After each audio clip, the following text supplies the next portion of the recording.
My name is Bimbi. Welcome back to my YouTube channel and thank you very much for joining me today.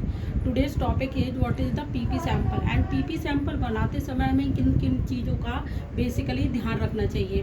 तो PP sample क्या होता है? PP sample हमारा sampling का सबसे last stage होता है। Last stage in the sense कि हम जब PP सैंपल बनाते हैं, PP सैंपल बायर को देने के बाद सैंपल्स की स्टेज हमारी ख़त्म हो जाती है। PP सैंपल इट मीन्स कि PP अप्रूव्ड हमारी प्रोडक्शन अप्रूव्ड है।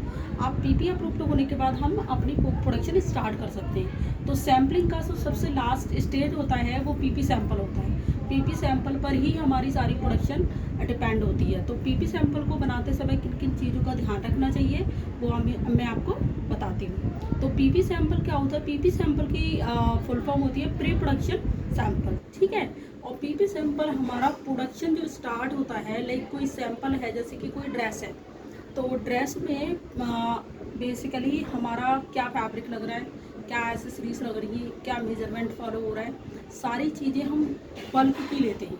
जैसे कि हमारा जो प्रोडक्शन जाना है एज ए सेंस के कॉटन फैब्रिक में रेड कलर में हमारा ड्रेस जाना है, जो बायर से हमने एक फैब्रिक अप्रूव्ड कराया है, बल्क फैब्रिक अप्रूव्ड कराया है, कलर हमने अप्रूव्ड कराया है, एसेसरीज क्या, धागा क्या लग रहा है, बटन क्या लग रहा है, अगर कोई लेसेस है तो क्या लग रही है, वो सारी चीज़ें हमने ट्रिम्स जो अप्रूव कराए हैं, बेसिकली वही सारी चीज़ें हमें अपनी इस PP सैंपल में यूज़ करनी पड़ती हैं। इट मीन्स कि PP सैंपल में हम प्रोडक्शन की फैब्रिक, प्रोडक्शन का एसेसरीज, टैग्स, लेबल, धागा, हर चीज़ हम प्रोडक्शन की उसमें यूज़ करते हैं, ठीक है। और हम कभी भी PP सैंपल में हम कोई सिमिलर चीज़ों का यूज़ नहीं करते हैं।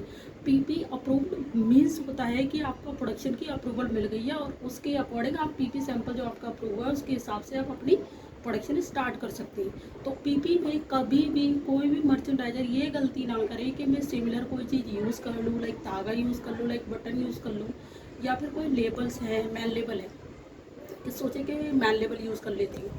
नहीं, हमें PP सैंपल में हमेशा प्रोडक्शन की चीज़ें ही यूज़ करनी चाहिए।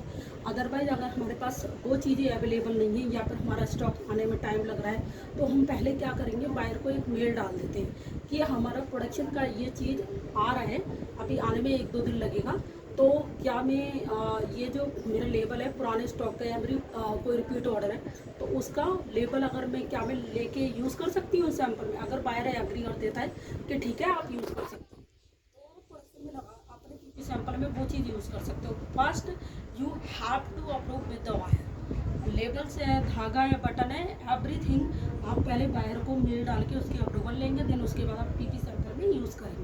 PP सैंपल में आप विदाउट बायर अप्रूवल कुछ भी यूज़ नहीं कर सकते। तो ये होता है कि PP सैंपल में हमेशा हमें प्रोडक्शन की चीज़ें यूज़ करनी पड़ती हैं। तो प्रोडक्शन की चीज़ें ही हम यूज़ करके बायर को देते हैं, जिससे बायर अपने पास PP सैंपल रखता है, जो कि इंस्पेक्शन टाइम हमारे जो प्रोडक्शन की इंस्पेक्शन होती है उस टाइम वो PP सैंपल से ही हमारा प्रोडक्शन चेक करता है। अगर उसको PP सैंपल के अकॉर्डिंग प्रोडक्शन नहीं मिली तो प्रोडक्शन वो रिजेक्ट भी कर सकता है।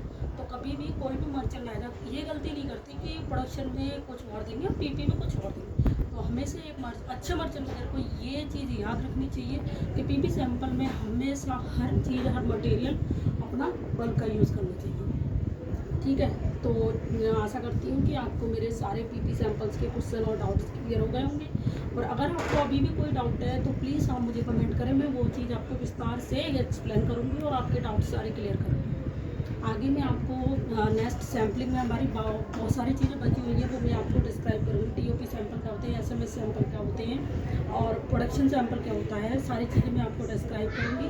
और आप आशा करती हूँ कि आपको मेरी वीडियो अच्छी लगी होगी और आप मेरी वीडियो को मतलब कि मेरे वीडियो को प्यार दें और अपना सपोर्ट दें।